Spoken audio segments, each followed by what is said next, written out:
সুধী দর্শকবৃন্দ, প্রীতীয় শুভেচ্ছা দিয়ে শুরু করছি এনটিভির প্রতি শনিবারের আইন বিষয়ক অনুষ্ঠান আইন ও অধিকারে।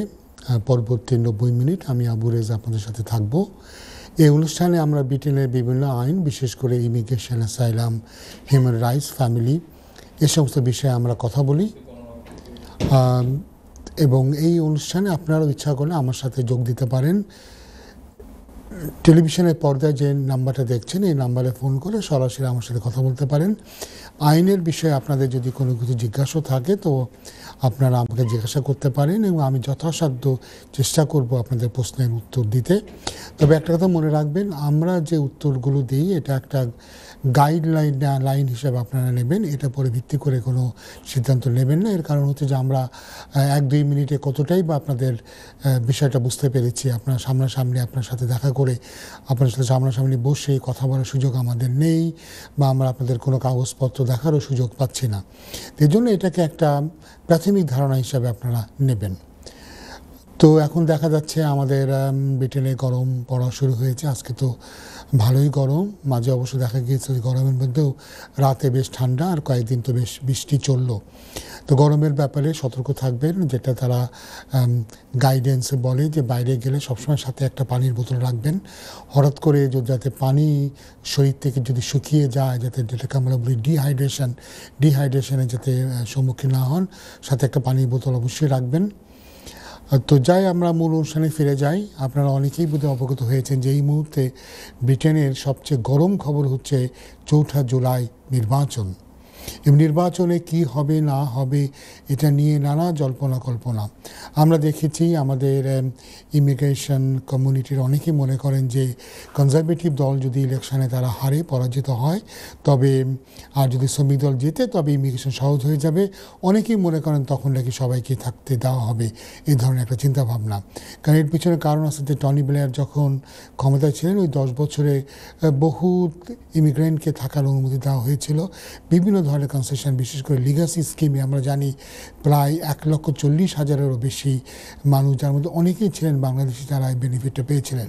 তো এখনও অনেকে মনে করছেন যে যদি কনজারভেটিভ দল তারা যদি নির্বাচনে পরাজিত হয় আর যদি লেবার পার্টি নির্বাচনে জয়লাভ করে, তবে হয়তোবা ইমিগ্রেন্টদের জন্য ভালো একটা দরজা খুলে যাবে। আর আমরা তো জানি যে ঐতিহাসিকভাবে বাংলাদেশ, পাকিস্তান এবং ভারতের যারা দেশের নাগরিক আছেন, ভারতীয় বংশোদ্ভূত যারা আছেন, বাংলাদেশ পাকিস্তান যারা বংশোদ্ভূত আছেন, তারা সাধারণত একটা বিরাট অংশে লেবার পার্টিকে ভোটদান করেন।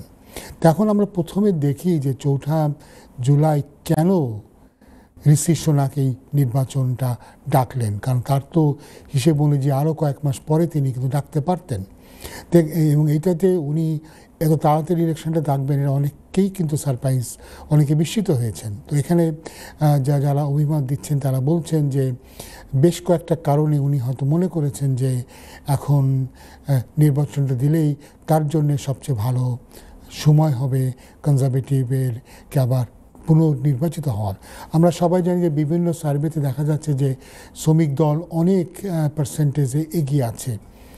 তো এখানে আমাদের কাছে যেটা মনে হচ্ছে, অনেকে বলেন যে এই মুহূর্তে ব্রিটেনের ইকোনমি বেশ একটু ভালোর দিকে আসছে, মাঝে যে খারাপ ছিল সেখান থেকে অনেকটা কাটিয়ে উঠতে পেরেছে। তো যেহেতু আমাদের প্রধানমন্ত্রী একজন ভালো অর্থনীতিবিদ, উনি মনে করেছেন যে এটা তার জন্যে ক্যাপিটালাইজ করা, এটাকে মূলধন হিসেবে উনি ভালোভাবে সামনে করতে পারবেন। যে দেখো এখনও মোটামুটি আমরা অর্থনীতিকে চাঙ্গা রেখেছি, ধরে রাখতে পেরেছি আমাদের যে লাভ, যে অগ্রগতিকে। এটা একটা কারণ হতে পারে। দ্বিতীয় একটা কারণ হতে পারে, আমরা দেখেছি যে ইমিগ্রেশনের ব্যাপারে সরকার যে কঠোর পদক্ষেপ নিয়েছে এবং রুয়ান্ডার উপরে যে সমস্ত রুয়ান্ডাকে নিয়ে যে সমস্ত আইন কানুন জারি করা হলো। কারণ এটা একটা কথা মনে রাখতে হবে যে ব্রিটেনের যারা অধিবাসী, যারা এদেশের যারা শ্বেতাঙ্গ যারা আছেন, তারা কিন্তু ইমিগ্রেশন, এই যে মাস ইমিগ্রেশনের কিন্তু বিরুদ্ধে। তারা কিন্তু কখনোই চাননি যে এইভাবে বাইরে থেকে লক্ষ লক্ষ লোক এসে দেশে থাকে। এবং এই কারণে ইমিগ্রেশনটাকে টাফ পলিসি করার কারণেই কিন্তু 4টি ইলেকশন কনজারভেটিভ পার্টিরা জয়লাভ করেছে। তো আমার মনে হয় এটাও তারা একটা ক্যাপিটালাইজ করবে, তারা একটা করতে চাচ্ছে যে দেখো আমার ইমিগ্রেশন কত টাইট আছি এবং আরও আমরা কী কী পদক্ষেপ নেব। শুধু ইমিগ্রেশন নয়, বর্তমান সরকারের কিন্তু বেনিফিটের ব্যাপারটাও তারা টাইট করতে চাইবে। আমাকে একজন বলছিলেন যে তারা এই যে আমরা বাংলাদেশে বা বিভিন্ন দেশে যে আমরা টাকা পাঠাই আমাদের পরিবারদের সমর্থনের সাপোর্ট করার জন্যে, তাদেরকে সহায়তা করার জন্য যে পয়সা পায়, এই ফিগারও কিন্তু যদি আপনি বৈধভাবে পয়সা পাঠান তো সেই ফিগারও কিন্তু তারা গভর্নমেন্ট তারা জানতে পারে যে একজন লোক কত পয়সা পাঠাচ্ছে। আমাকে একজন বলেছে যে এটা নিয়েও নাকি তারা ভবিষ্যতে দেখবে যে একটা লোক যে আনএমপ্লয়েড আছে, যে বেনিফিটে আছে, যার খুবই সীমিত ইনকাম, যে কাউন্সিল ফ্ল্যাটে আছে, সে কী করে হাজার হাজার পাউন্ড বাংলাদেশে বা অন্য দেশে পাঠাচ্ছে। এটাও বোধহয় একটা ব্যাপার হতে পারে। বিভিন্ন পদক্ষেপ নেওয়ার কারণে কনজারভেটিভ পার্টির নেতা ঋষি সুনাক মনে করছেন যে তার অনেক কিছু বিক্রি করার মতো আছে। আরেকটা জিনিস মনে রাখতে হবে যে গত যে স্থানীয় পরিষদের যে নির্বাচন হলো, সেই নির্বাচনে যদিও শ্রমিক দল অনেক ক্ষেত্রে জয়লাভ করেছে, কিন্তু তারা এই রেজাল্টটা যদি আবার আমরা ন্যাশনাল ইলেকশনে আমরা এটাকে রেপ্লিকেট করি তবে দেখা যাবে কিন্তু স্টিল লেবারের নিরঙ্কুশ সংখ্যাগরিষ্ঠতা হবে না, একটা হ্যাং পার্লামেন্টের দিকে আমরা যাচ্ছি। তো সেখানে এইসব কারণে মনে করছেন ঋষি সুনাক যে হয়তো বা ঠিকমতো ক্যাম্পেইন করতে পারলে, এই বিষয়গুলো সামনে তুলে ধরতে পারলে এই লেবারের অগ্রগতিকে তারা হয়তো রুখে দিতে পারবে। আমরা ইতিমধ্যেই দেখতে পাচ্ছি যে ইকোনমিক যে অগ্রগতি হয়েছে বা ইকোনমি যে মোটামুটি যে স্টেবিলিটি আসার কারণে হঠাৎ করে লেবারদের যেখানে লিড ছিল 34%, সেখান থেকে কমে এসে গেছে 26%। মানে এটা একটা বড় ফ্যাক্টর। এবং আগামী এক মাসে যেটা বলছেন মিস্টার সুনাক যে উনি আপ্রাণ চেষ্টা করবেন প্রতিটা দিন, এই প্রতিটা মুহূর্ত এই ভোট ব্যাংক বাড়ানোর জন্যে। তো দেখা যাক কি হবে। আগামী অনুষ্ঠানে হয়তো আমরা এসব নিয়ে আরও কথা বলবো। তো যাই, এবার আমরা আমাদের যে আপডেটগুলিতে আমরা ফিরে যাই, আপডেটে দেখি কি আছে আমাদের বলার মতো। আগে আমরা বলেছি যে দর্শকরা আপনারা যদি আমার সাথে যোগ দিতে চান, স্ক্রিনে যে নাম্বারটা দেখছেন ওই নাম্বারে ফোন করে সরাসরি আমার সাথে কথা বলতে পারেন এবং আমি আপনাদের সমস্যা যতটুকু সম্ভব একটা উপায় বাতলে দেওয়া বা ঠিক উপায় না হলেও একটা ধারণা হয়তো দিতে পারবো। তো আপডেটে গেলে আজকে যেটা প্রথম যে আপডেট এবং যেটা নিয়ে অনেক আমরা দেখছি যে ইউটিউবে ফেসবুকে অনেক লেখালেখি হচ্ছে এবং বাংলাদেশের বিভিন্ন টিভি চ্যানেলেও এটা নিয়ে কথা হচ্ছে, সেটা হচ্ছে এই যে ব্রিটেনের সাথে বাংলাদেশের একটা আন্ডারস্ট্যান্ডিং হয়েছে যে ফাস্ট ট্র্যাক রিমুভালের একটা ব্যবস্থা, অর্থাৎ যে সমস্ত তারা টার্গেট করেছে। একজন কলার বলে যুক্ত হতে চেষ্টা করছেন, কলারের সাথে কথা বলি। হ্যালো কলার। আসসালামু আলাইকুম। ওয়ালাইকুম আসসালাম। আমি আলাপ করতে হইতেছি। জি, আপনি আমার সাথে কথা বলছেন, আপনি বলেন আপনি কি জানতে চাচ্ছেন। আমি জানতে চাইতেছি, আমি ধরেন 2023-এ সালাম করছিলাম ফেব্রুয়ারি মাসে। জি, তারপরে কিলিং ইন্টারভিউ হয়েছে, হওয়ার পরে 2024-এর জানুয়ারিতে আমার ফাইনাল ইন্টারভিউ নেওয়া হয়েছে। জি, কিন্তু 4 মাসের উপরে হয়ে গেল, আমার রেজাল্ট জানাইতেছে। যেটা হতে পারে ভাইয়া যে ওরা ব্যস্ত। আমার তো মনে হয় যে 6 মাস পর্যন্ত মিনিমাম আপনার অপেক্ষা করা উচিত। 6 মাসের মধ্যে যদি কোনো ডিসিশন না পান তখন তাদেরকে আপনি একটা ইমেল করে জানতে চাইতে পারেন যে আপনার কেসটা কিভাবে প্রোগ্রেস করছে। তো আমার মনে হয় 6 মাস সময় দেওয়াটা যথেষ্ট যুক্তিসঙ্গত। তারা এমনিতেই আপনি জানেন যে পিছনে ব্যাকলগগুলো ক্লিয়ার করেও নতুন ব্যাকলগে তারা এসেছে এবং আপনি জানেন, এটাও জানেন যে আপনার রুয়ান্ডা নিয়ে যে হইচই হওয়ার কারণে অনেক লোক এদেশে এসে অ্যাসাইলাম করেছে। আমি বাংলাদেশিদের ব্যাপারে একটা কমেন্ট আমরা করব যে তারা বলতে চাচ্ছে যে গত 1 বছর 1.5 বছরের ভিতরে কীভাবে লোকেরা অন্য ভিসাতে এসে দেশে অ্যাসাইলাম ক্লেম করেছে, ওদেরকেই পাঠিয়ে দেওয়ার একটা ব্যবস্থা তারা এখন করছে। তো আমি ওটা নিয়ে কথা বলবো। তো আমি মনে করি আপনি আরও 2 মাস ওয়েট করেন। 6 মাসের মধ্যে যদি কোনো ডিসিশন না পান সেক্ষেত্রে ওদেরকে একটা ইমেল দিয়ে আপনি জানতে চাইতে পারেন যে আপনার কাছে কি প্রোগ্রেস করছে। এটা যেটা আছে, আপনি অ্যাসাইলাম মার্সিসাইড ওদের একটা কি বলে একটা ফরওয়ার্ডিং সেন্টার আছে, সেখানে আপনি লিখতে পারেন। অথবা দেখেন যেখান থেকে আপনার ইন্টারভিউর জন্য ইনভিটেশনটা এসেছিল সেখানে করবেন। আপনার তো নিশ্চয়ই লয়ার আছে না? জি লইয়া আছে, কিন্তু ইন্টারভিউ যেখানে হয়েছিল এখানে তো আমি বলতে হবে। জি, সেখানে দিলেই হবে, তারা ফরওয়ার্ড করে দেবে। আর আপনার লয়ার যিনি, তিনি অবশ্যই জানবেন। এখানে মোটামুটি আমরা 2-3টে ইমেল আছে যেটাকে আমরা ব্যবহার করি। একটা হচ্ছে অ্যাসালাম মার্সি সাইট, ওটা একটা ফরওয়ার্ডিং সেন্টার, ওখানে আমরা করি। আবার সেন্ট্রাল লন্ডন একটা হাব আছে যেখানে তারা বিভিন্ন ডিসিশনে ডিল করে, ওখানে করবে। স্যার আমার মোবাইল নাম্বারে একটা ইমেল দেন না কেন নাম্বার? মোবাইল নাম্বার আপনি যদি মোবাইল নাম্বারটা স্টুডিওতে রেখে যান, তাহলে আমি অনুষ্ঠানের শেষে বিকালে যখন আমি অফিসে ফিরবো, আপনি অনুষ্ঠানের শেষে যদি একটা কল দিয়ে আপনার নাম্বারটা দেন, তাহলে আমি যখন অফিসে ফিরবো, কারণ আপনি জানেন আমাদের স্টুডিওটা হচ্ছে এসেক্সে আর আমাদের অফিস হচ্ছে ইস্ট লন্ডনে, তা আমার হয়তো এখান থেকে ফিরতে ফিরতে ঘন্টা 1.5-2 হয়তো লেগে যাবে। তারপরে আমি হয়তো বিকালে আমি আপনাকে নাম্বারটা হয়তো দিতে পারবো। আপনি অনুষ্ঠান মানে শেষে আপনি ফোন করে স্টুডিওতে আপনার মোবাইল নাম্বারটা দিয়ে দেবেন, ঠিক আছে?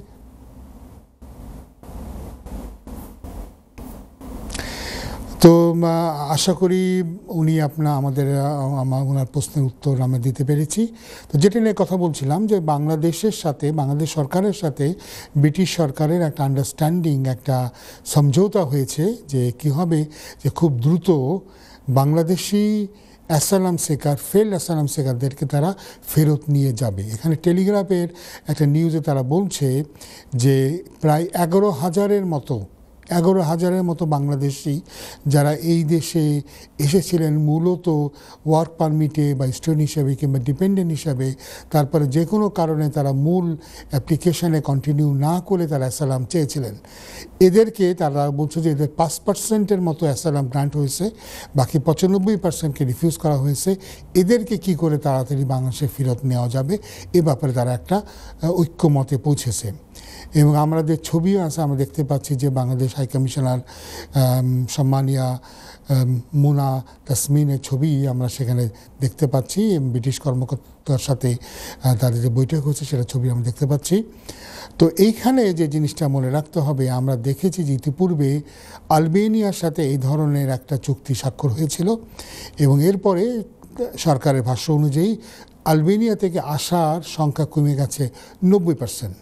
আবার আমরা জানি যে ভিয়েতনামের সাথেও এই মুহূর্তে আলোচনা চলছে। তো বাংলাদেশের সাথে এটা হলে তারা মনে করছে বাংলাদেশ থেকে আসার সংখ্যা কমে যাবে। আমরা জানি যে গত 2 বছরে অনেক বাংলাদেশের দেশে এসেছেন স্টুডেন্ট হিসাবে, এসেছেন, কেউ এসেছেন ওয়ার্ক পারমিটে, আবার অনেকেই এসেছেন স্টুডেন্ট বা ওয়ার্ক পারমিট হোল্ডারদের ডিপেন্ডেন্ট হিসাবে। এবং দেখা যাচ্ছে যে এদের অনেকেই, বিশেষ করে আমরা যেটা বলেছিলাম যে কেয়ার ওয়ার্কার নিয়ে যেটা কেলেঙ্কারি এখানে ঘটে গেছে, এটা নিয়ে এখন সবাই আপনারা জানেন, আমরা জানি, আমরা নিজেরাই বলেছিলাম কেয়ার ওয়ার্কারের ভিসা যখন কি তারা শর্টেজ ক্যাটাগরিতে নিয়ে দিল, তখনই আমি কিন্তু এই চ্যানেলে এবং অন্য চ্যানেলে গিয়ে বারবার করে বলেছিলাম যে এটাকে কিন্তু মিসইউজ করা হবে এবং মানুষকে পয়সা দিয়ে এই ওয়ার্ক পারমিটগুলো বিক্রি করা হবে এবং এরপরে মানুষ এখানে এসে কাজ পাবে না, তারা বেকারায় পড়ে যাবে। সেই ঘটনায় কিন্তু ঘটেছে। অনেকে 20 লাখ, 25 লাখ, 30 লাখ টাকা খরচ করে বাংলাদেশ থেকে এই দেশে এসে দেখে আসলে তাদের কোনো কাজ নাই। এবং মনে রাখবেন, ওয়ার্ক পারমিটকে নিয়ে কেউ যদি দেশে আসেন, সেটা যে ধরনের ওয়ার্ক পারমিট হোক না কেন, তাদের কস্ট সার্টিফিকেট অফ স্পন্সরশিপে যে ডেট দেওয়া হচ্ছে, স্টার্টিং ডেট, সেই স্টার্টিং ডেটে 28 ডেজ, 28 দিনের মধ্যে কাজ অবশ্যই শুরু করতে হবে। কাজ শুরু না করলে ইমিগ্রেশনের রুলে প্যারাগ্রাফ 9-এর আমরা দেখতে পাচ্ছি যে সাব প্যারাগ্রাফ 27 অনুযায়ী কিন্তু ইমিগ্রেশন রুলে পার্ট 9-এর প্যারাগ্রাফ 9.27-এ কিন্তু এই ভিসাটাকে কাটেল করে দেওয়া যেতে পারে। এবং এই মুহূর্তে আমরা জানি যে অনেকেরই ভিসা কাটেল করা হয়েছে। কোনোভাবে যদি জানতে পারে যে কেউ এদেশে এসে কাজ শুরু করেনি, তার ভিসাটা কিন্তু কেটে দেবে। আমরা এখনও জানি এরকম অনেকেই আমাদের কাছে এসে তারা অ্যাডভাইস নেন যে তারা 6 মাস, 7 মাসও, 8 মাসেও তারা কিন্তু কাজ শুরু করেননি। কেন করেননি? তাদের কোম্পানি বলেছে তোমাকে 3 মাস ট্রেনিং করতে হবে, 3 মাস ট্রেনিংয়ের পরে তোমার DBS চেকিং হবে, এটা হবে, ওইটা হবে, করতে করতে নাকি 8-9 মাস লেগে যাচ্ছে। এখানে একটা কথা মনে রাখতে হবে যে যেখানে একদম ক্লিয়ার যে 28 দিনের মধ্যে চাকরি শুরু করতে হবে, আর যিনি আসছেন তিনি একজন স্কিল ওয়ার্কার, একটি স্কিল ওয়ার্কারকে তো এখানে নিয়ে এসে রিটেন করার কোনো মানেই হয় না। যেটা হবে ট্রেনিং দিতে গেলে স্কিল ওয়ার্কার এসে কাজে জয়েন করবে, কাজে জয়েন করে বেতন রিসিভ করবে, কাজে থাকা অবস্থায় বেতন পাওয়া অবস্থায় তার ট্রেনিং চলবে। কিন্তু আমরা জানি যে একটা যে কোনোভাবে এক ধরনের একটা ছুতো খুঁজে বলা হচ্ছে যে তুমি ট্রেনিং দিচ্ছ না। অনেকেই তারা আবার ট্রেনিং দিয়ে পরে বলছে না ট্রেনিংয়ে তোমার পারফরমেন্স স্যাটিসফ্যাকচুরি নয়, তোমাকে আমরা এমপ্লয় করতে পারবো না। এটা পুরোটাই বুঝতে হবে। আমি বারবার করে বলেছি যে যারা পয়সা দিয়ে ওয়ার্ক পারমিট কিনেছেন এরা মনে রাখবেন তাদের এই ওয়ার্ক পারমিটটা, তাদের এই ওয়ার্কটা, এই ওয়ার্ক অফারটা কিন্তু জেনুইন না। দুর্ভাগ্যজনকভাবে হলেও আমাদের বাঙালি কমিউনিটি অনেকেই এভাবে একটু লোভ করে এসে তারা ভুক্তভোগী হচ্ছেন। আরেকটা জিনিস যেটার সাথে আমরা জানি যে আমরা দেখতে পাচ্ছি যে বিভিন্ন স্টুডেন্ট বা ওয়ার্ক পারমিট হোল্ডারদের ডিপেন্ডেন্ট হিসাবে যারা আসছেন তারা আসলে অনেকেই কিন্তু প্রকৃত তাদের ডিপেন্ডেন্ট নন। তারা একটা ফেক ম্যারেজ দেখিয়ে এদেশে আসছেন। এরা এদেশে আসার পরে এয়ারপোর্ট থেকে স্বামী স্ত্রী বিচ্ছিন্ন হয়ে যাচ্ছেন। এরপরে যিনি ফেক পরিচয় আসছেন তিনি গিয়ে অ্যাসাইলাম ক্লেম করছেন বা সামথিং অন্য কিছু করছেন। তো এটাও কিন্তু একই রকম ব্যাপার। প্রথমত এটা তো একটা দণ্ডনীয় অপরাধ, এটাতে অপরাধ হতে পারে। এবং এই ধরনের অ্যাসাইলাম ক্লেমগুলোও কিন্তু তারা বলছে যেটা তারা কী করছে 5% মতো অ্যালাউ করছে। এবং এইখান থেকে এই গ্রুপ থেকেই তারা বলতে চাচ্ছে যে 11,000-এর মতো বাংলাদেশিকে তারা অতি সত্বর ফেরত পাঠায় ফাস্ট ট্র্যাক করে। তো ফাস্ট ট্র্যাকের মাধ্যমে যেটা হচ্ছে সেটা হচ্ছে যে তারা বলেছে যে নর্মালি কাউকে পাঠানোর আগে একটা ইন্টারভিউ করা হয়। তো তারা বলছে যে ইন্টারভিউটা বাদ দিয়েই উইদাউট ইন্টারভিউ তারা পাঠানোর ব্যবস্থা করবে। আরেকজন কলার যুক্ত হতে চেষ্টা করছেন, দেখি কে আছেন। হ্যালো কলার। আসসালামু আলাইকুম। ওয়ালাইকুম আসসালাম, কেমন আছেন? আলহামদুলিল্লাহ ভালো আছি। জি বলেন, কি করতে পারি আপনার জন্য আজকে? আমি জানতাম চাই সেকেন্ড এক্সটেনশনের লাগি কিতা কিতা করা লাগে। আগে বলেন আপনার আপনার প্রথম ভিসা কিভাবে হয়েছে, তাহলে আমি বুঝতে পারবো। স্পাউস ভিসা, আপনি যদি স্পাউস ভিসাতে এই দেশে পেয়ে থাকেন স্পাউস ভিসা, তাহলে সেকেন্ড অ্যাপ্লিকেশনটা আপনি করবেন FLRM। আপনার মানে আপনাকে কতদিন হয়েছে, 2.5 বছর না 5 বছর? 2.5 বছর। 2.5 বছর হলে আপনি আপনার এই এক্সটেনশানে আপনি FLRM এই ফর্মটা দিয়ে আপনি অ্যাপ্লাই করবেন। আপনাকে ফি দিতে হবে এবং IHS হেলথ চার্জ দিতে হবে। IHS হেলথ চার্জ হচ্ছে প্রতি বছরের জন্য 1035। তো আপনার প্রায় 2600-2700 পাউন্ড, 2600 পাউন্ড উপরে চলে যাবে তাহলে IHS ফি দিতে। আর আপনার 1051 বা 1053 পাউন্ডের মতো বোধহয় আপনার লাগবে মূল ফি, অর্থাৎ সব মিলে প্রায় 4000 পাউন্ডের কাছাকাছি পড়ে যাবে। এই ফিটা আপনাকে দিতে হবে। এটা আপনি অনলাইনে অ্যাপ্লাই করবেন। অ্যাপ্লাই করার পরে, অ্যাপ্লাই করার সাথে সাথে আপনাকে ফিটা দিতে হবে। এরপরে আপনি সময় পাবেন, যে সময়ে যখন আপনি ডকুমেন্টগুলি জমা দেবেন। ডকুমেন্টের মধ্যে যেটা হবে আপনাকে A2 ইংলিশ টেস্ট দিতে হবে।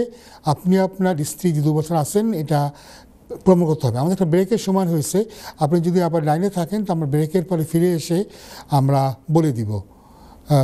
এতক্ষণ আমার সাথে থাকার জন্য অনেক অনেক ধন্যবাদ।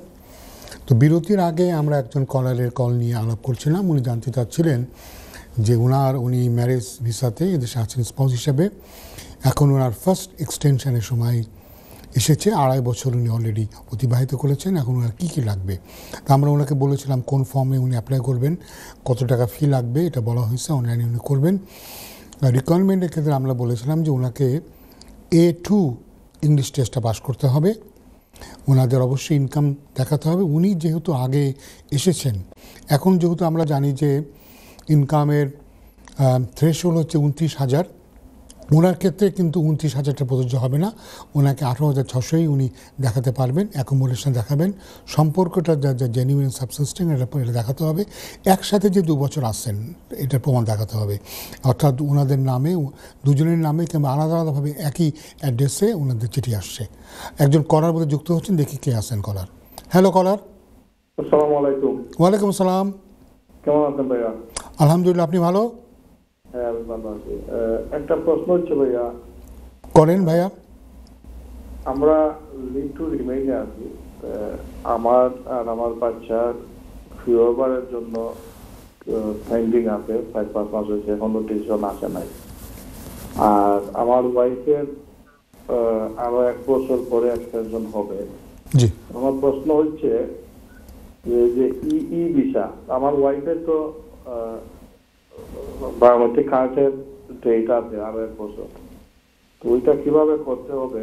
আর আমরা কি ওই কার্ডের মানে ডিসিশনের অপেক্ষা করব নাকি আমরাও করতে পারবো? আপনি ইচ্ছা করলে আপনার ওয়াইফকেও একসাথে জয়েন করাতে পারেন এবং আপনি ব্যাখ্যা দিয়ে বলতে পারেন যেহেতু একটা ফ্যামিলি অ্যাপ্লিকেশন, সবাই আমরা একসাথে অ্যাপ্লিকেশন করা আমাদের জন্য সুবিধা, এটা আপনি করতে পারেন, বা ওনারা দুজনই আপনারা আলাদা অ্যাপ্লিকেশনও করতে পারেন, এটা আপনাদের উপরে। তবে এমনি নর্মাল নিয়ম হচ্ছে যে ভিসা শেষ হয়ে যাওয়ার 28 ডেজ আগে মানুষ অ্যাপ্লাই করে।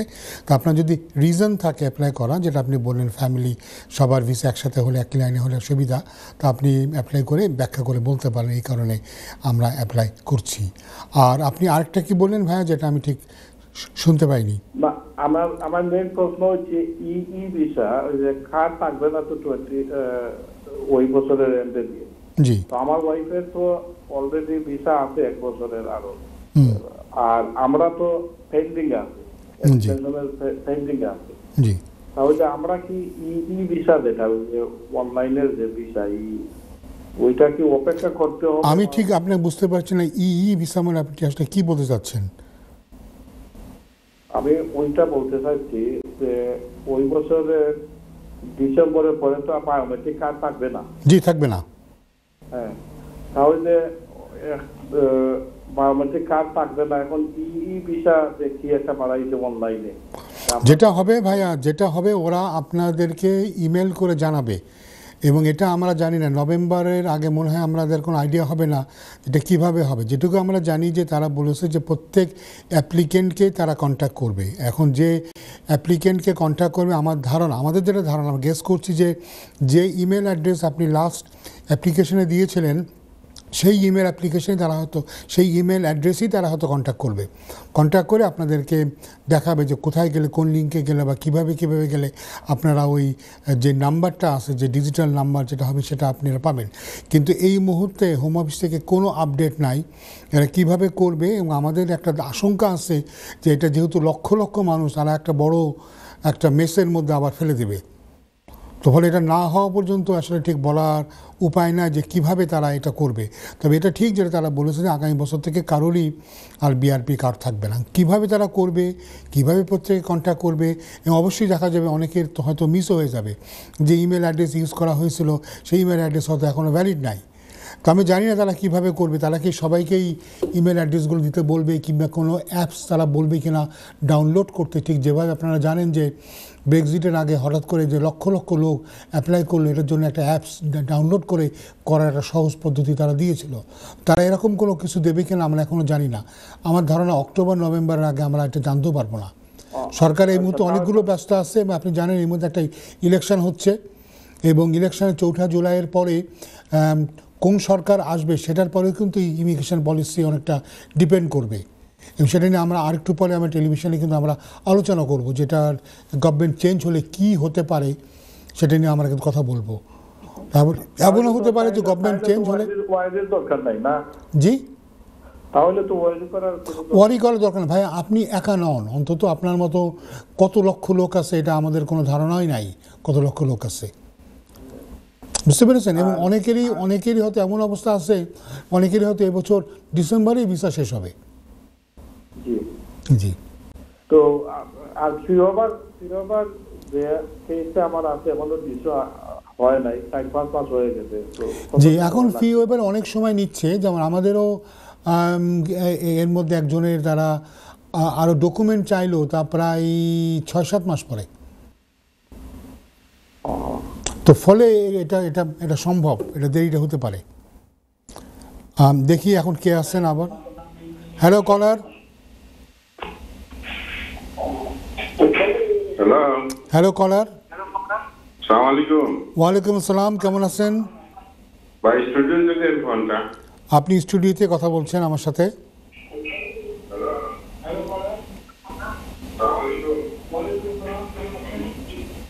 আপনার যদি টেলিভিশনের সাউন্ডটা মিউট করে কথা বলেন ভালো হবে, দেখেন ইকো হচ্ছে, প্রতিধ্বনি হচ্ছে। আচ্ছা, আমার একটা প্রশ্ন ছিল ভাই, কেমন আছেন আপনি? আমি ভালো আছি, আপনি ভালো? আলহামদুলিল্লাহ, আপনি ভালো আছেন? আচ্ছা, আমার ফোনে আওয়াজটা পুরো আসছে না, হয়তো নেটওয়ার্কের প্রবলেম। জি আর ফোনটা রাখার পরে আপনি আমাকে উত্তরটা দিবেন। জি আমি ট্রিপ পাইতেছি 2016 থেকে। জি। আমি অসুস্থ মানুষ। জি আর আমার ওয়াইফ আসছে 2019-এ। জি এরপরে 2022-এ যখন অ্যাক্সেশন করি তখন আমি ফি ওয়াইভারটা পেয়েছি। জি। এখন ইনডিফিনিট লিভের জন্য কি ফি ওয়াইভার পাবো না ভাই? দয়া করে বলে দিন। ইনডিফিনিট লিভের জন্যে আপনার ফি ওয়েভারের ব্যবস্থা নাই। তবে আপনি যদি মনে করেন যে আপনার ফি ওয়েভার দরকার, আপনি ওদের কাছে চিঠি লিখে জানতে চাইতে পারেন। কিন্তু নর্মালি আইএলআর অ্যাপ্লিকেশনে, কোনো আইএলআর অ্যাপ্লিকেশনেই ফি ওয়েভারটা নাই।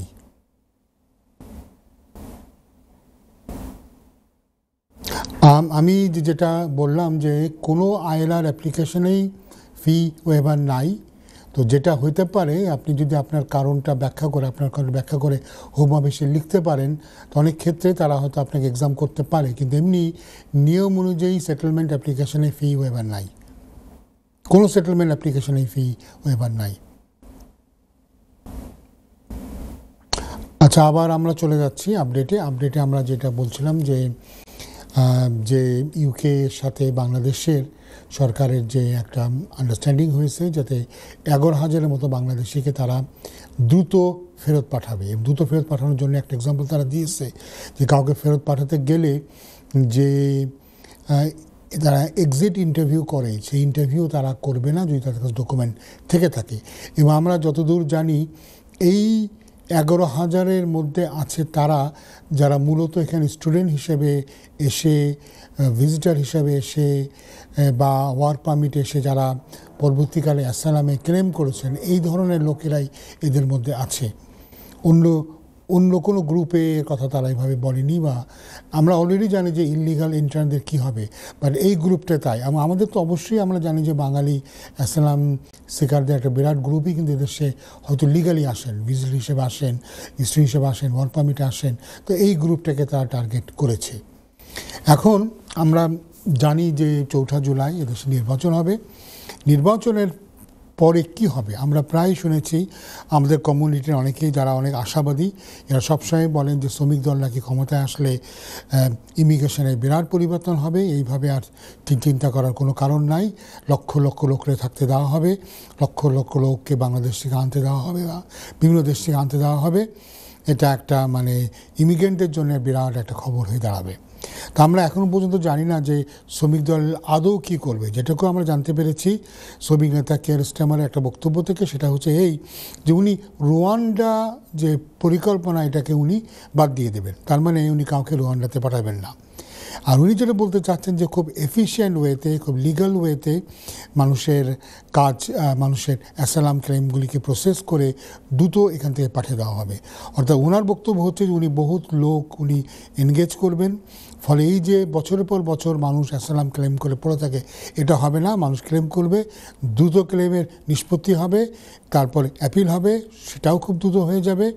এবং এর ফলে যদি সব কিছু কারো শেষ হয়ে যায়, সব পুরা রেমিডিগুলো সবগুলো তার এক্সস্ট হয়ে যায়, এভিনিউগুলি, তারপর তাকে খুব দ্রুত এদেশে পাঠিয়ে দেওয়া হবে। এটা হচ্ছে তার পরিকল্পনা। অর্থাৎ উনি বহুত লোক লাগিয়ে, বহুত পয়সা ব্যয় করে দ্রুত এই কেসগুলিকে নিষ্পত্তি করে ফেলবে। এখন আমার কাছে যেটা মনে হয়েছে যে সমস্যাটা সেখানে নয়, সমস্যাটা হচ্ছে এই যে পাঠিয়ে দেওয়া। কারণ আমরা দেখেছি যে পরিমাণ লোক এদেশে ঢোকে তার সেই তুলনায় অনেক কম লোককেই এদেশ থেকে পাঠিয়ে দেওয়া হয়। এবং অনেক লোক এদেশে দীর্ঘদিন থাকার কারণে, তারা লং রেসিডেন্স কিংবা দীর্ঘদিন থাকার কারণেই তাদের সম্পর্কের পরিবর্তন হয়, অনেকে হয়তো বিয়ে শাদী করে ফেলে, সন্তানাদি হয়ে যায়, তখন পাঠানোটা দুষ্কর হয়ে পড়ে। এটাকে তারা কিভাবে রুখবে এ ব্যাপারে কোনো কিছু পরিষ্কারভাবে বলা হয়নি। তারপরে আবার এই দেশ থেকে ফেরত পাঠাতে গেলে ট্রাভেল ডকুমেন্ট বা পাসপোর্ট লাগে। অনেকেই আছে যাদের কোনো পাসপোর্ট নাই এবং তাদের হাইকমিশন বা তাদের এম্বাসি কিন্তু পাসপোর্ট দিতে সময় নেয়। আমরা জানি যে বাংলাদেশের সাথে একটা মেমোরান্ডাম হচ্ছে, একটা আন্ডারস্ট্যান্ডিং হচ্ছে, যেখানে তো বাংলাদেশ খুব দ্রুত তাদের লোকদেরকে ফেরত নিয়ে যাবে। কিন্তু অন্য অনেক দেশ আছে, যেমন আমরা জানি যে ভারত একটা ট্রাভেল ডকুমেন্ট ইস্যু করতে অনেক ক্ষেত্রে 18 মাস পর্যন্ত সময় নেয়। তো এই 18 মাস তো কাউকে আর জেলে তারা আটকে রাখবে না, কারণ একজনকে ডিটেনশনে রাখতে গেলে একজনের জন্য প্রতি সপ্তাহে খরচ হয় 2,000 পাউন্ড। তো 18 মাস 2 বছর একজনকে আটকে রাখা তো কোনো মানেই হয় না, এই জন্য এরা প্রায় বেল পেয়ে যায়। তখন আমি জানি না মিস্টার স্টামার কীভাবে এইগুলিকে, এই রিটার্ন তারা কীভাবে করে, ফেরত তিনি কীভাবে পাঠাবেন এই ব্যাপারে তার কিন্তু কোনো সুস্পষ্ট কোনো পলিসি নাই। তারপরে অন্যান্য অনেক ইমিগ্রেশনে হাজারো একটা সমস্যা আছে, এবং যেমন আমরা প্রায় এই টেলিভিশনে কিন্তু অনেকেই বলেন যে যারা এদেশে লিমিটেড লিভ পান তারা কিন্তু ফ্যামিলি আনতে পারেন না। তো এটাও এ ব্যাপারে কি উনি সহানুভূতিশীল হবেন কিনা আমরা জানি না। মনে রাখতে হবে যে যারা রিফিউজি অ্যাসাইলাম সিকাররা যারা এদেশে অ্যাসাইলাম পেয়েছেন তারাও কিন্তু আগে ফ্যামিলি আনতে পারতেন না।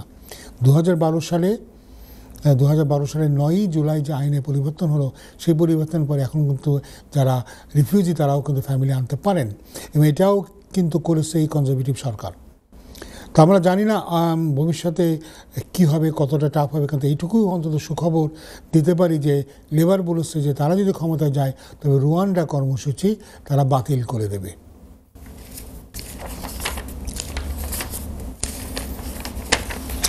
আজকে আমরা আরেকটা আপডেট নিয়ে একটু কথা বলি, এটা নিয়ে এর আগেও আমরা টাচ করেছি। সেটা হচ্ছে যে যারা প্রোটেকশন রুটে আসেন তারা যখন সেটেলমেন্টে যান তখন কি হয় বা কি হবে, কি হতে যাচ্ছে। আমরা এর আগে বেশ কয়েকবার কথা বলেছি, টাচ করেছি এটা নিয়ে, এবং বলেছি যে যে কোনো সময় এই জিনিসগুলি কিন্তু খুব শক্তভাবে, জোরালোভাবে কিন্তু কার্যকরী হতে পারে। যে কেউ যদি এখন অ্যাসাইলাম চাইলেন এবং অ্যাসাইলাম পেয়েও গেলেন, 5 বছর পরে তিনি অ্যাপ্লাই করলে তিনি সেটেলমেন্ট পেতে পারেন। মনে রাখতে হবে এটা কিন্তু অটোমেটিক না। অনেকে মনে করে এটা অটোমেটিক, আমি পেয়েছি অবশ্যই আমি পাবো, এটা কিন্তু অটোমেটিক নয়। যত দিন যাচ্ছে ততই কিন্তু এটা আরও কঠিন হয়ে যাবে। হুমাবিজ বলতে চাচ্ছে যে 5 বছর পরে যখন কেউ সেটেলমেন্টের জন্য যাবে তখন কি হবে, একটা রিটার্ন রিভিউ হবে, সেফ রিটার্ন রিভিউ, অর্থাৎ আপনাকে এই মুহূর্তে দেশে ফেরত পাঠানো যায় কিনা।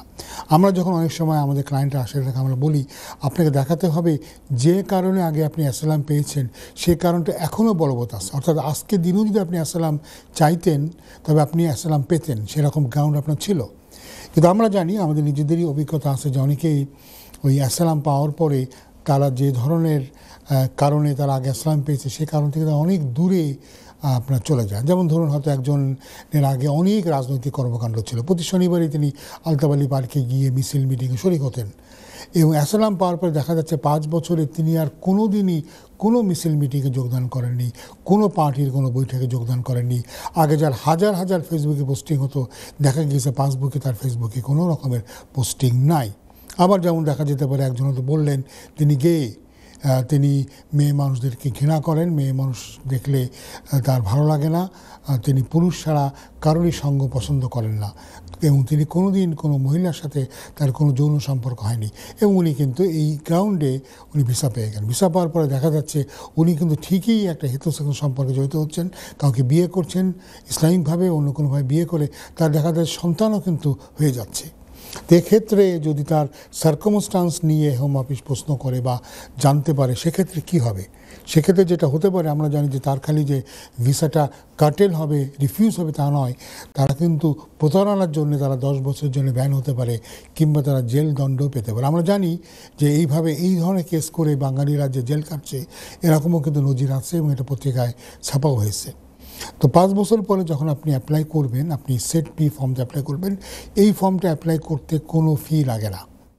আরও মনে রাখবেন যে যারা লিগালি এডের জন্য যারা এলিজেবল তারা কিন্তু এটার জন্য লিগাল এড পেতে পারেন। মানে তিনি কোনো লিগাল এডের লয়ারের কাছে গেলে তারা যদি মনে করেন যে তার মিনস আছে, অর্থাৎ তার টাকা পয়সা তার নাই, সেটা মিনস টেস্ট স্যাটিসফাই করেন, সেক্ষেত্রে কিন্তু লয়াররা বিনা পয়সায় তার এই কাজটা করেও দিতে পারবে। তো যারা দেখবে একটা হচ্ছে যে আপনার পার্সোনাল সার্কামস্টান্স চেঞ্জ হয়েছে কিনা, যে দেশ থেকে আপনি আসলেন, যে কারণে আপনি আসলেন সেখানে কোনো পরিবর্তন হয়েছে কিনা, তারপরে তারা দেখবে আপনি নিজের দেশে ফেরত গিয়েছেন কিনা। একটা প্রবণতা আমরা কিন্তু প্রায় দেখি যে অনেকেই ভিসা পাওয়ার আগে বলেন, অ্যাসাইলাম পাওয়ার আগে বলেন যে বাংলাদেশে গেলেই তাকে মেরে ফেলবে, একেবারে সবাই ওয়েট করছে, পুলিশ ওয়েট করছে, র্যাব ওয়েট করছে, গেলেই তাকে মেরে ফেলবে। আবার দেখা যায় যে ভিসা পাওয়ার পরেই, অ্যাসাইলাম পাওয়ার পরেই প্রথমই হচ্ছে কতদিন যায় না দেশে, বা আমাকে দেখিনি, এখন একটু দেখতে যেতে হবে।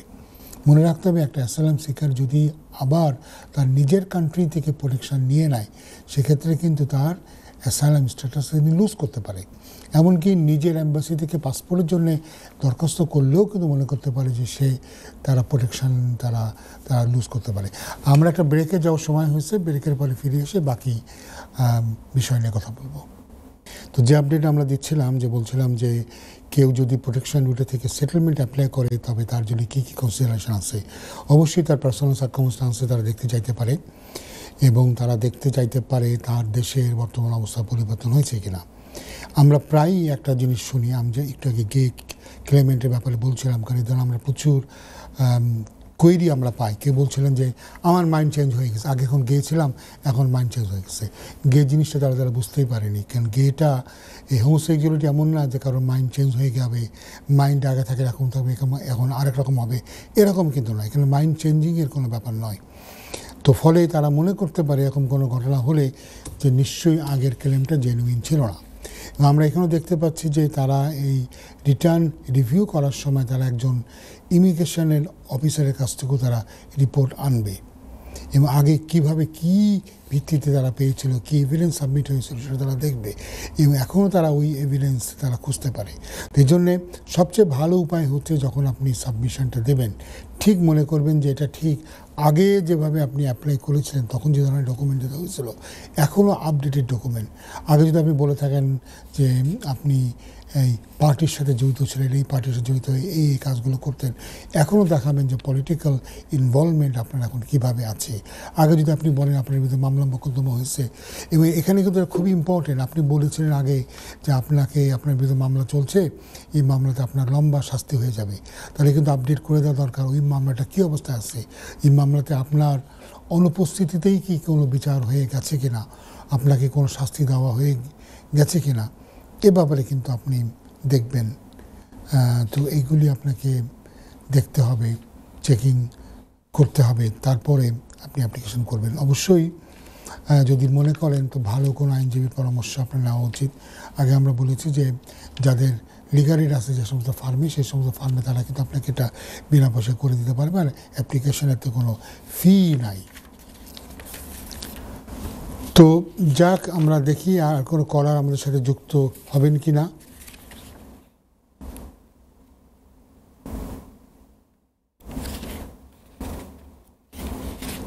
না, মনে হচ্ছে কোনো কলার নাই।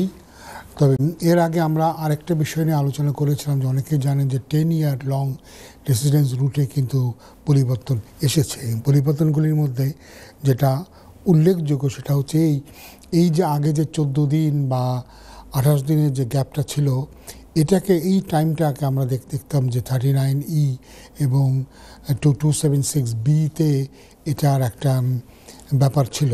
এখন তারা যেটা বলতে চাচ্ছে যে এটা যদিও এই টাইমটা লফুল হবে রেসিডেন্সে, কিন্তু এটা কন্টিনিউয়াস হিসেবে তারা গণ্য করবে না, ফলে এ গ্যাপ থাকলে আর 10 ইয়ারের অ্যাপ্লিকেশন করা যাবে না। আর একটা কথা হচ্ছে যে এই যে অ্যাপ্লিকেশনের দিন কিন্তু ভিসা থাকতে হবে। আগে আমরা দেখতাম যে 3C লিভ আছে, অ্যাপ্লিকেশন পেন্ডিং আছে, অ্যাপিল কোর্টে, এরকম বহুত কেস আমরা কিন্তু 10 ইয়ারের গ্রাউন্ডে পেয়েছি। বা হোম অফিসের কাছে অ্যাপ্লিকেশনটা আছে, এই অবস্থায় 10 ইয়ার হয়ে গেছে, অ্যাপ্লিকেশন করা হয়েছে ভ্যারিয়েশন করার জন্যে, এটা কিন্তু পাওয়া গিয়েছে। কিন্তু এখন তাদের যেভাবে তারা করেছে সেটা হচ্ছে এই যে আপনার অ্যাপ্লিকেশনের ভিসা থাকতে হবে, এবং যে ভিসাটা আপনাকে কমপক্ষে 12 মাসের জন্য গ্রান্ট করা হয়েছে। শর্টার ভিসাতে থাকলে হবে না, 6 মাস বা 9 মাসের ভিসা গ্রান্ট হলে সেই ভিসা থেকে আপনি যদি আপনার 10 ইয়ার হয়ে যায় সেই ভিসা থেকে আপনি অ্যাপ্লাই করলে হবে না, আপনাকে ভিসা হতে হবে লাস্ট লেগে অ্যাপ্লিকেশনের সময় ভিসা থাকতে হবে, যেটা আপনাকে দেওয়া হয়েছে ফর 1 ইয়ার। তো আমরা জানি যে এটার জন্যে অনেকেই আর হয়তো বা 10 ইয়ার রুটে অ্যাপ্লাই করতে পারবেন না। এটা যতটা অ্যাট্রাকটিভ একটা রুট ছিল, এই রুটটা তত অ্যাট্রাকটিভ হচ্ছে না।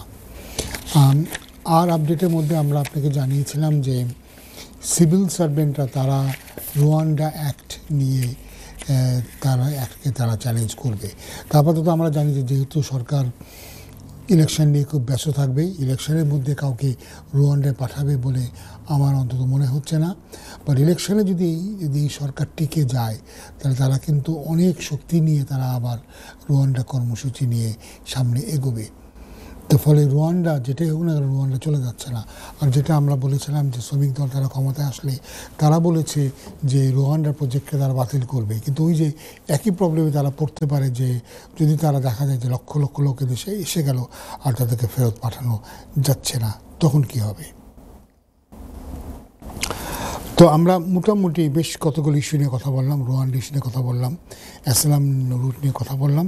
তো এখানে আমরা অ্যাসাইলাম নিয়ে আর একটু কথা বলবো, কারণ আমরা আজকেই একটা আপডেট দিয়েছি যে 11,000 বাংলাদেশি অ্যাসাইলাম সিকারকে ফেরত পাঠানোর জন্য একটা কর্মসূচি নেওয়া হয়েছে। এই যে অনেকেই এদেশে আসেন, এদেশে এসে তারা মনে করছে যে একটা অ্যাসাইলাম করে দিই। অ্যাসাইলামটা কি এত সহজ? এত সহজে কি অ্যাসাইলাম হবে? এত সহজ কিন্তু অ্যাসাইলামটা নয়, অনেক কিছু কিন্তু প্রমাণ করা লাগে। হ্যাঁ, এটা ঠিক, গত বছর হোম অফিস প্রায় 62,000 মানুষকে অ্যাসাইলাম গ্রান্ট করেছে, এটা সব বুঝছ। এবং এটা কিন্তু সম্পূর্ণ করা হয়েছে ব্যাকলগকে ক্লিয়ার করার জন্যে। আগে অনেক কেস জমে গিয়েছিল বছরের পর বছর ধরে, সেগুলিকে তারা ক্লিয়ার করে দিল। ফলে অনেক কেসে মানুষ অ্যাসাইলাম পেয়েছে, যে কেসগুলি যদি কোনোদিন কোর্টে যেত তো কোর্ট কোনোদিন কোনো অবস্থাতে হয়তো বা এই কেসগুলিকে তারা অ্যালাউ করতো না। কিন্তু হোম অফিসে অনেককেই তারা ভিসাটা দিয়ে দিয়েছে। আবার আমরা দেখতে পাচ্ছি যে এই বছর থেকে কী পরিমাণ আবার রিফিউজাল হচ্ছে, এবং এখন খুব সহজ, তারা অত বিস্তারিত ব্যাখ্যাও তারা করে না, খালি বলে দেয় যে তোমার তোমার স্টেটমেন্টের সাথে সব কিছু ইনকনসিস্টেন্ট, তুমি ইনকনসিস্টেন্ট কথাবার্তা বলেছো, এটা মেনে না ওইটা মেনে না বলে তো তাকে রিফিউজ করে দেয়। তারা আশা করে যখন তারা কোর্টে যাবে, কোর্টে তারা যে লয়ার পাঠাবে সে লয়ার তখন আরও মাইনরলি পুরো ব্যাপারটা দেখিয়ে তারা হয়তো কেসটা ফাইট করতে পারবে। তো আমি যে কথা বলছিলাম যে আমার যে অভিজ্ঞতা হয়েছে গত কয়েক মাসে, যে বাংলাদেশ থেকে এভাবে মানুষ ওয়ার্ক পারমিট যারা কিনে, কারণ একটা মনে রাখবেন, যারা ওয়ার্ক পারমিট কেনেন তাহলে মনে রাখতে হবে এটা কোনো দিনই জেনুইন হবে না। কোনো জেনুইন এমপ্লয়ার আপনার কাছে কোনো দিন পয়সা চাইবে না, সেটা অত প্রশ্নই ওঠে না। অতএব কোনো দালালের মাধ্যমে যদি আপনি যান, যেখানে যদি আপনার কাছে পয়সা না হয়, পয়সা আদান প্রদান হয়, তাহলে বুঝতে হবে যে এই অ্যাপ্লিকেশনটা, এই ক্লেমটাই কিন্তু জেনুইন না। তো সেখানে আপনি কিন্তু এটা বলতে পারেন না যে আমাকে ভিসা দিলে কেন, তুমি আগে কেন আটকালে না, এটা কিন্তু আপনার জন্য কোনো ডিফেন্স হবে না। তো এই জন্যে যারা এই ধরনের পরিস্থিতির সম্মুখীন হচ্ছেন তাদেরকে সাবধান থাকতে হবে। ওই যে আপনারা বললেন যে কাজের ব্যাপারেও যদি আপনি দেখেন যে 28 দিনের মধ্যে আপনাকে কাজ দেয়নি, আপনার সাথে যদি একটা এমপ্লয়মেন্ট কন্ট্রাক্ট থাকে, তবে অবশ্যই আপনি তাদেরকে নিয়ে কোর্টে নিয়ে যেতে পারেন, সিভিল কোর্টে গিয়ে বলতে পারেন একটা ব্রিচ অফ কন্ট্রাক্ট হয়েছে। আমার মনে হয় আপনাদের চেষ্টা করা উচিত সর্বতোভাবে সর্বশেষ মুহূর্ত পর্যন্ত কীভাবে এদেশে আপনি লিগালি থাকতে পারেন। লিগালি না থাকতে পারলে যে সমস্যাটা হচ্ছে যে আপনি ওভারস্টেজে যাচ্ছেন, আর ইমিগ্রেশন হিস্ট্রি খারাপ হয়ে যাচ্ছে, তো পরবর্তীকালে এদেশে আসতে গেলে আপনার রিএন্ট্রি ব্যানের সম্মুখীন হবেন। এবং এই কথাটা কিন্তু আপনাকে সবসময় ডিক্লেয়ার করতে হবে। একজন কলার মধ্যে যুক্ত হচ্ছেন, দেখি কে আছেন, কলার সাথে কথা বলি। হ্যালো কলার। হ্যালো, আসসালামু আলাইকুম। ওয়ালাইকুম সালাম। জি, আমি ইমিগ্রেশনের ব্যাপারে নয়, আমি অন্য একটা ব্যাপারে লিগ্যাল অ্যাডভাইস চাচ্ছি। জি বলেন, যদি আমার জানার মধ্যে থাকে তো নিশ্চয়ই বলবো, বলেন। এই ফর নেইবার হ্যারাসমেন্ট। জি, আমরা খুব হারাস বাই আওয়ার নেইবার, বুঝছেন? কি করছে তারা? ওরা রিলিজিয়াসলি সোয়ারিং করে, বকাবকি করে, গালাগালি করে, ও ড্রাঙ্ক, ও কি ড্রাঙ্ক। তো আমার হাজবেন্ড মসজিদে যাইতে হইলেও রিলিজিয়াসলি গালাগালি করে, আমরাও গালা থ্রেটেন দেয়। আমরা পুলিশকে বলছি, পুলিশ স্টেটমেন্ট আমাদের নিচে, আমাদেরকে ভিকটিম সাপোর্ট দিতেছে, আমাদের স্টেটমেন্টও নিচে। এখন কি হবে? আচ্ছা, আপনি আমাকে প্রথম বলেন যে আপনি কি কোন কাউন্সিল আপনি কি কাউন্সিল অ্যাকোমোডেশনে থাকেন, কাউন্সিল ব্লকে থাকেন? আমি আমার ওন প্রাইভেট হোমে থাকি। আচ্ছা, আর উনিও কি প্রাইভেট হোমে থাকেন? না, উনি অ্যাসোসিয়েশন, হাউজিং অ্যাসোসিয়েশনের কাউন্সিল হোমে থাকে। আচ্ছা, যদি হয় তাহলে আপনি কিন্তু ওই কাউন্সিলের কাছে আপনি কমপ্লেন করতে পারবেন, কারণ কাউন্সিলে কিন্তু তারা অ্যান্টি সোশ্যাল যে বিহেভিয়ারের জন্য তাদের, আপনি কি কাউন্সিলে কমপ্লেন করেছেন? জি করছি, কিন্তু ওই ভদ্রলোক আমাদেরকে খুব যন্ত্রণা দিতেছে। এই জন্য ওরা বলতেছে হাউজিং অ্যাসোসিয়েশন এন্ড পুলিশ ওকে যা করার করবে। হ্যাঁ, তো আপনি যেটা যদি কমপ্লেন করে থাকেন, আপনার এখানে দুটো আছে রেমেডি। আপনি তো অবশ্যই পুলিশকে জানিয়েছেন, তবে আপনার সিভিল রেমেডিও কিন্তু আছে। আপনি কিন্তু সিভিল কোর্টে গিয়ে ইনজাংশন আনতে পারেন বা টর্টে আপনি মামলা করতে পারেন এই ব্যাপারে। তো আপনি যেটা করতে পারেন, যেটা আমি বললাম, যে আপনি ইনজাংশন চাইতে পারেন। ইনজাংশন চাইলে আপনি নিজে হাতটা আরও শক্ত হবে।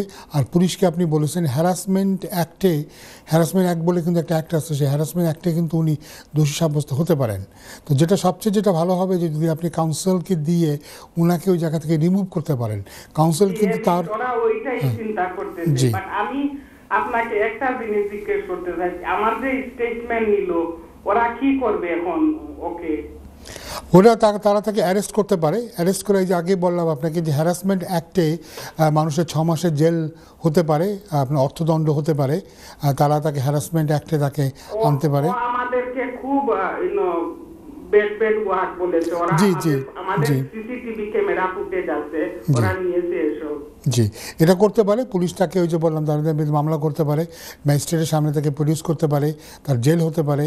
জেল হলে তার একটা ক্রিমিনাল রেকর্ড হয়ে যাবে, তাকে ফাইনও করাতে পারে। তো সবচেয়ে যেটা ভালো হতে পারে, যেটা হওয়া উচিত, সেটা হচ্ছে যে কাউন্সিলকে দিয়ে তাকে এখান থেকে ইভিক্ট করানো। জি জি জি, এটা হবে আপনার জন্য। তো আপনি ঠিক পথে আপনি এগোচ্ছেন।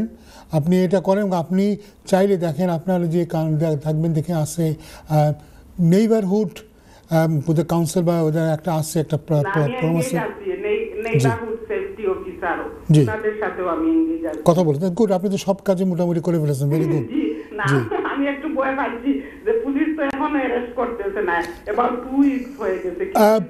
পুলিশ তাকে আজ না হলে কারো তাকে হয়তো ডাকবে। এমন সময় হয়, অনেক সময় তাকে সরাসরি অ্যারেস্ট না করে তাকে হয়তো চিঠি দিয়ে বলতে পারে যে তুমি থানায় আসো, তোমার সাথে আমরা কথা বলবো। কারণ কি আপনি জি, যেটা হয় কি যে এখানে আপনার এই যে দু ধরনের আইনের মাঝখানে আপনি আসছেন, একটা হচ্ছে সিভিল আইন আর একটা হচ্ছে ক্রিমিনাল আইন। হ্যাঁ, তো এই দুটোর মাঝে মধ্যেই থাকার কারণে, কারণ যেটা আপনাকে বললাম, সিভিল আইনেও কিন্তু এটা একটা নুইসেন্স হচ্ছে, এবং নুইসেন্স হওয়ার কারণে আপনি কিন্তু ইনজাংশন চাইতে পারেন ওনাকে স্টপ করানোর জন্য। এটা করে, আমরা এরকম বহুত কেস দেখেছি যে আপনি সারাদিন বাড়িতে হই হুল্লার করেন, গান বাজনা করেন, আপনি ঘুমাতে পারেন না। হ্যাঁ, তো এটার জন্য কিন্তু নুইসেন্স হয়। জি জি জি, এগুলি কিন্তু আপনার নুইসেন্স হিসাবে, এটা একটা টর্ট, এটা একটা সিভিল একটা রেমিডি আপনার আছে। টর্টের মামলা আপনি করতে পারেন। তো সবচেয়ে ভালো যেটা আমি বললাম, যে আপনার জন্য ইফেক্টিভভাবে ওনাকে এখান থেকে সরাই দেওয়া যায় কিনা। এবং এটা আপনি শুধু তাই না, আপনি ইচ্ছা করলে আপনার যে লোকাল যে কাউন্সিলর আছেন, লোকাল যে, আপনি কি তার সাথে কথা বলেছেন? জি, ওরা এনগেজ আছে, বাট ওরা বলতেছে একটা সময় লাগবে। ও যেহেতু ওর মার ঘর থেকে এসব করতেছে, তাই ওর একটু সময় লাগবে। ওর মাকে ওরা রিমুভ করবে। জি জি, আমি বুঝতে পেরেছি। জি, চলে যাবে, মাকে রিমুভ করলে তো আর আসবে না এখানে। জি জি, হ্যাঁ, এই জিনিসগুলি আনফরচুনেটলি এদেশে একটু সময় লাগে। জি, এটা হুট করে তো ওরা আপনারা করতে পারে না, কারণ ওরা দেখবে যে ওই ভদ্রলোকেরও তো একটা রাইট আছে। তো আপনার চিন্তার কোনো কারণ নাই, আপনি সঠিক পথেই এগোচ্ছেন। আর আপনি যে সব কিছু নিজে নিজে করেছেন, এর জন্য আপনাকে অনেক অনেক অভিনন্দন। কারণ আমাদের বাঙালি,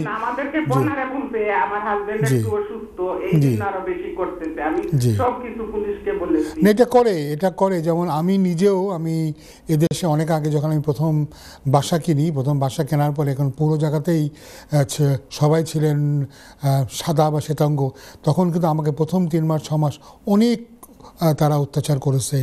মাঝরাতে এসে বেল বাজাতো, দড়াম করে দরজার লেটার বক্সে মারতো, দরজার লেটার বক্সে করতো।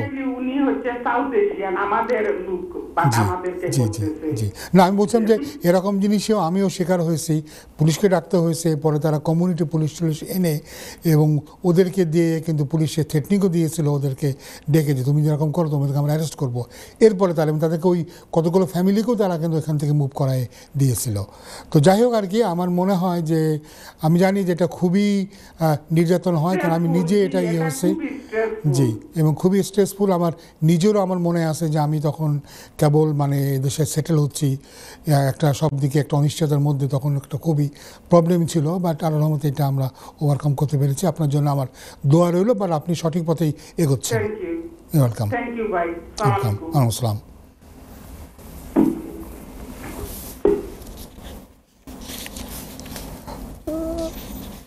তো আমরা যে জিনিসটা আজকে একটা নতুন একটা বিষয় নিয়ে আজকে আসলেন, উনি আমাদের একজন ভদ্রমহিলা, উনি আসলেন এবং ভালো একটা পয়েন্ট দিলেন। আমরা আসলে এই ধরনের ল নিয়ে আলোচনা করার সুযোগ পাই না। উনি যেটা বললেন এটাকে আমরা আইনের ভাষায় বলি, যেটা ক্রিয়েট করা হচ্ছে এটা হচ্ছে নুইসেন্স, এবং নুইসেন্স এটা একটা টটের ঠিক বাংলা আমরা জানি না, বাংলাদেশে তারা আইনের পরিভাষাতে এটা বানিয়েছে অপরাধ, কিন্তু এটা আসলে ঠিক অপরাধ নয়। টটে যেটা হয়, টটের মামলাতে আপনি গেলে আপনি ক্ষতিপূরণ পান, অথবা যিনি টট করছেন যে টটকে তাকে আপনি রেস্ট্রিক্ট করতে পারেন। টটের মামলাতে কিন্তু আপনি যান না কাউকে জেলে পাঠানোর জন্যে। আর উনি যে হ্যারাসমেন্টের কথা বললেন, যেটা হ্যারাসমেন্ট হচ্ছে, হ্যারাসমেন্টের জন্য 2 বা তার বেশি একই ধরনের কন্ডাক্ট থাকলে হ্যারাসমেন্ট হয়, এবং হ্যারাসমেন্টের জন্য কিন্তু মানুষ জেলে যেতে পারে। তো যিনি এই ফোন করেছিলেন উনি কিন্তু সব ধরনের ব্যবস্থা উনি নিয়েছেন।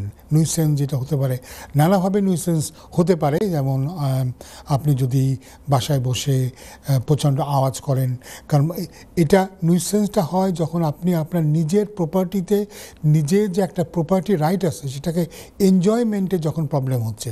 অবশ্যই আপনার পাশের বাসায় যদি হুই হুল্লোড় করে গান বাজনা হয় মাঝরাতে, হয়তো নিশ্চয়ই আপনার ডিস্টারবেন্স হবে। অনেকে কিন্তু বলেন, আমার মনে আছে যে এরকম কথা আমাকে কিছু আমার শ্বেতাঙ্গ বন্ধুরা বলেছে, বলে তোমরা বাঙালিরা অনেক সময় কি রান্না করো, কি মাছ রান্না করো, আমরা তো গন্ধে টিকতে পারি না। আপনারা জানেন যে অনেকে যখন আমরা শুটকি মাছ অনেক মাসে রান্না হয়, শুটকি মাছ থেকে কিন্তু খুব বিকট একটা গন্ধ বার হয়। এটাও কিন্তু মনে রাখবেন, এটাও কিন্তু একটা নুইসেন্স হতে পারে। তো যারা, আমি আপনাকে ভয় দেখাচ্ছি না, বাট কেউ চাইলে যদি আপনি বাসায় এভাবে শুটকি মাছ রান্না করেন এবং শুটকি মাছের জন্যে আর কারোর কাপড় চোপড়ে গন্ধ হয়ে যায় এবং তার এনজয়মেন্টের প্রবলেম হয়, সেও কিন্তু আপনার বিরুদ্ধে নুইসেন্সের, হ্যারাসমেন্টে নয়, নুইসেন্সের মামলা করতে পারে। এবং নুইসেন্সে করলে আপনাকে কিন্তু করতে ইনজাংশন নিয়ে এসে আপনাকে শুটকি মাছ বা ওই ধরনের খুবই গন্ধযুক্ত খাবার আপনাকে রান্না করা থেকে কিন্তু বিরত রাখতে পারে। তো আমার এটা মনে পড়লো, ভালোই লাগলো, একটা নতুন বিষয় নিয়ে আমরা কথা বললাম নুইসেন্স নিয়ে। এবং নুইসেন্স ছাড়া আরও যেমন আমরা জানি যে হতে পারে, সেটা হচ্ছে যে আপনার বাসাতে যদি আপনি কোনো ডেঞ্জারাস অ্যাক্টিভিটিস থাকে, এবং মনে রাখবেন আপনার বাসায় যদি আপনি কুকুর পালেন, যে কুকুরটা তো খুব ডেঞ্জারাস, এবং কুকুর হয়তো আপনার বাসা থেকে পালিয়ে গিয়ে, যার বাসা সেখানে পালিয়ে গিয়ে আপনার বাসায় এসে অনেক ঘটনা ঘটালো, তাহলে সেখানে কিন্তু আবার এটাও টটে মামলা হতে পারে। দুভাবে হতে পারে। একটা তো এই আপনার নুইসেন্স যেটা আমরা বলি স্কেপ করলো, এখানে একটা কেস আছে রায়ল্যান্ড অ্যান্ড ফ্লেচার, সেটার আন্ডারে মামলা হতে পারে। আবার অ্যানিম্যাল লায়াবিলিটি, আপনি বাসায় কোনো অ্যানিম্যাল নিয়ে আসলে সেই অ্যানিম্যালকে আপনি যদি কন্ট্রোলে না রাখেন, তাহলে কিন্তু আপনার প্রবলেম হবে। আমরা জানি যে এদেশে মানুষের নানা ধরনের খেয়াল আছে, এবং মানুষ কিন্তু অনেক ধরনের পশুপক্ষী পালন করে। আমি এটাও জানি যে অনেকে বাসায় কিন্তু সাপও পালন করে। এখন জানেন, সাপ বিষধর হোক আর বিষধর নাই হোক, সাপ দেখলেই মানুষ আতঙ্কিত হয় না, এমন ঘটনা খুব কমই আছে। আমার মনে আছে বহুদিন আগেই আমি যখন ছাত্র ছিলাম, তখন একটা সুপার মার্কেটে কাজ করতাম। তো সেখানে আমার মনে আছে এক ভদ্রমহিলা, উনি তার পোষা সাপ নিয়ে আসতেন, এবং সাপটার সাথে একটা ব্যাগে থাকতো, উনি ব্যাগে করে নিয়ে আসতেন। এবং একবার দুবার দেখা গেছে সাপটা ব্যাগ থেকে বেরিয়ে আসছে, বা সাপের অর্ধেকটা বাইরে বেরিয়ে আসে। তেমন যদি টিলে, এমনকি একদিন ওই ভদ্রমহিলা টিলে গিয়েছেন দাম দেওয়ার জন্যে, সাপটা মাথা বার করে এদিক ওদিক তাকাচ্ছে, জানি না কি কৌতূহল নিয়ে। আমাদের যে টিলে যে মহিলা বসেছিল, সে তো হাউমাউ করে চিৎকার করে টিল ছেড়ে ওপেন টাকা পয়সা রেখে সে পালিয়ে গেছে। তো এগুলোও কিন্তু ওই যে বললাম অনেক ক্ষেত্রে নুইসেন্স হতে পারে, কারণ আপনি আপনার রাইট এনজয় করেন, ভালো কথা, এমনভাবে আপনি করবেন না যে আপনার নেইবারের রাইট, নেইবারের এনজয়মেন্টের রাইটটা যদি আপনি ক্ষুণ্ণ করেন, এই জন্য ল অফ নিউসেন্সটা অলওয়েজ আমরা দেখি যে মূলত নেইবারদের মধ্যেই ঘটে। আপনি আপনার নিজের অধিকার আপনি প্রয়োগ করতে গিয়ে আপনি আরেকজনের অধিকার, আরেকজনের এনজয়মেন্টের অধিকার আপনি খর্ব করছেন, এটা হতে পারে নিউসেন্স। তো যেটা উনি ভদ্রমহিলা বললেন যে ওখান থেকে অ্যাবিউজ করে, অনেক শব্দ করে, ইত্যাদি করে, এটার জন্য যেটা নিউসেন্স। কিন্তু তাদেরকে যে গালিগালাজ করে, এই গালিগালাজটা কিন্তু এটা ক্রিমিনাল লায়াবিলিটি, এটা হ্যারাসমেন্ট হতে পারে এবং অনেক ক্ষেত্রে এটা হয়তো ডিসক্রিমিনেশনও হতে পারে, পরিবেশ পরিস্থিতির উপরে ডিপেন্ড করে। তো অনেকেই আমরা জানি এই ধরনের ঘটনা ঘটে, এ ব্যাপারে সতর্ক থাকবেন। আমি তো মোটামুটি একটু আইডিয়া দিলাম। এবং আমরা সবচেয়ে বেশি আমরা দেখি এদেশে হয় সেটা হচ্ছে ওই উইকেন্ডে, ফ্রাইডে স্যাটারডে নাইটে বাড়িতে খুব জোরে জোরে বাজনা বাজিয়ে হইচই করে যে যখন পার্টি করা হয়, অনেকেই তখন মদ টদ খেয়ে মানে একটা বিধিকিস্তির কাণ্ড করে, যেটাতে নেইবারদের অনেক অসুবিধা হয়। তো অবশ্যই এই ব্যাপারে কমপ্লেন দেওয়ার ব্যবস্থা আছে, বিভিন্ন ধরনের মেকানিজম আছে। আপনি কাউন্সিলকে জানাতে পারেন, আপনি নেইবারহুড ওয়াচকে আপনি জানাতে পারেন, আপনি পুলিশকে জানাতে পারেন। পুলিশ কিন্তু আসে, আমি এরকম ঘটনাতে আমি আসি যে বাসায় খুব জোরে জোরে আওয়াজ করে মাঝরাতে ঢুকে গান বাজনা শুনছে, অন্যদের ঘুমিয়ে ডিস্টার্ব হচ্ছে, পুলিশকে কল করা হয়েছে, পুলিশ কিন্তু আসে। পুলিশ এসে কিন্তু সিম্পলি বলে দেবে যে তোমরা যদি এই আওয়াজ বন্ধ না করো তো আমরা তোমাকে অ্যারেস্ট করতে বাধ্য হব। তো এই জন্য এই সমস্ত রেমিডিগুলো কিন্তু আপনাদের হাতে আসে, এবং এরকম কেউ যদি ভুক্তভোগী হন তা আমি অনুরোধ করব যে আপনারা একটু ব্যবস্থা নিতে পারেন। নীরবে সহ্য করার জন্যে আপনি এদেশ আসেননি, আপনার অধিকার আছে। আপনি যদি অধিকার খর্ব হন তো অবশ্যই আপনি আপনার অধিকারের জন্য আপনি সংগ্রাম করবেন। তো আমরা মোটামুটি অনুষ্ঠানের প্রায় শেষের দিকে আসছি। তো আসার আগে আজকে আমরা যে সমস্ত গুরুত্বপূর্ণ বিষয় নিয়ে কথা বললাম সেটা যদি একটু আপনাকে সারাংশ দিতে পারি। প্রথমত আমরা কথা বলেছি যে আগামী 4 জুলাই প্রধানমন্ত্রী ঋষি সোনাক উনি এদেশে সাধারণ নির্বাচন ঘোষণা করেছেন, একটু আগেই করে ফেলেছেন, আরও কয়েক মাস পরে উনি করতে পারতেন। কেন উনি এখন এটা দিলেন, এখানে জল্পনা কল্পনা হচ্ছে। অনেকেই বলতে চাচ্ছে যে যেহেতু মোটামুটি এখন ইকোনমি একটু ভালোর দিকে আসছে এবং সেটার দিকে তাকিয়ে উনি মনে করছেন যেহেতু তার ইকোনমি ছিল তার বেস্ট বেট, সেটা পরে উনি হয়তো ক্যাপিটালাইজ করে উনি এটার উপর ডিপেন্ড করবেন। ইমিগ্রেশন আর একটা ফ্যাক্টর হতে পারে, কারণ ইমিগ্রেশনের জন্য রোয়ান্ডা বিজয় এবং বিভিন্ন দিক থেকে উনি যে ইমিগ্রেশনে কন্ট্রোল করার যে বিভিন্ন পন্থা নিয়ে এসেছেন এবং দেখাতে পাচ্ছেন যে বিভিন্ন জায়গাতে ইমিগ্রেশন কন্ট্রোল করার জন্যে ইমিগ্রেশন কমে আসছে। আমাদের কাছে বোধহয় একটা স্ট্যাটিস্টিক আছে যে নেট ইমিগ্রেশন বোধহয় 10 to 20% কমে গেছে। তো এইগুলি তারা দেখাবেন, তারা যেটা বলতে চাচ্ছেন যে আলবেনিয়া থেকে লোক আসার সংখ্যা কমে গেছে 90%। তো এইগুলিকে তারা হয়তো ব্যাংক করবেন, মিস্টার সুনাক এবং তার দলবল তারা এটা করবেন। তবে আরেকটা বিপদ আমরা এখন দেখতে পাচ্ছি মিস্টার সুনাকের জন্যে, তার অনেক এমপি নতুন নির্বাচনে তারা অংশগ্রহণ করছেন না। সর্বশেষ খবর অনুযায়ী প্রায় 72 থেকে 78 জন মতো তার এমপি, ইনক্লুডিং তার খুব senior minister for leveling up Michael gov, উনি কিন্তু বলেছেন যে উনি ইলেকশনটা করবেন না। তো এটা হয়তো মিস্টার সুনাকের জন্য বড় চ্যালেঞ্জ হতে পারে, আবার এটা তার জন্য একটা অপরচুনিটি হতে পারে, উনি হয়তো আরও নতুন মুখকে সামনে নিয়ে আসবেন।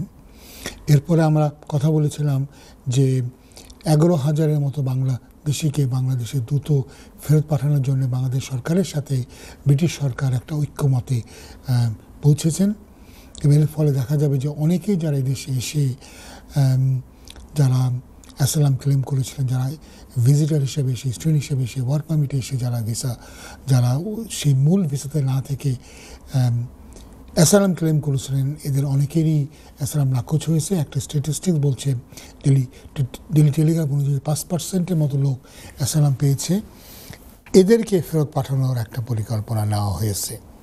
এবং এই যে আমি বললাম 5% মতো লোক এই ধরনের ক্যাটাগরিতে তারা অ্যাসাইলাম পাচ্ছে, সেখান থেকে যারা এইভাবে এদেশে এসেছেন এবং এখন অ্যাসাইলামের কথা ভাবছেন তাদেরকে কিন্তু আবার আমি ভাবার জন্য বলবো অ্যাসালাম কেসটা পার্টিকুলারলি খুব স্ট্রং না হলে আপনার কেসটা কতটা স্ট্রং এভাবে অবশ্যই আপনি আইনি পরামর্শ নিতে পারেন। একজন অভিজ্ঞ আইনজীবী আপনাকে বলে দেবে এই কেসটা আপনার জন্য কতটা স্ট্রং হবে। আর এটা এখন আগের মতো নয় একটা কেস করে 5-7-8 বছর থাকা পারবো।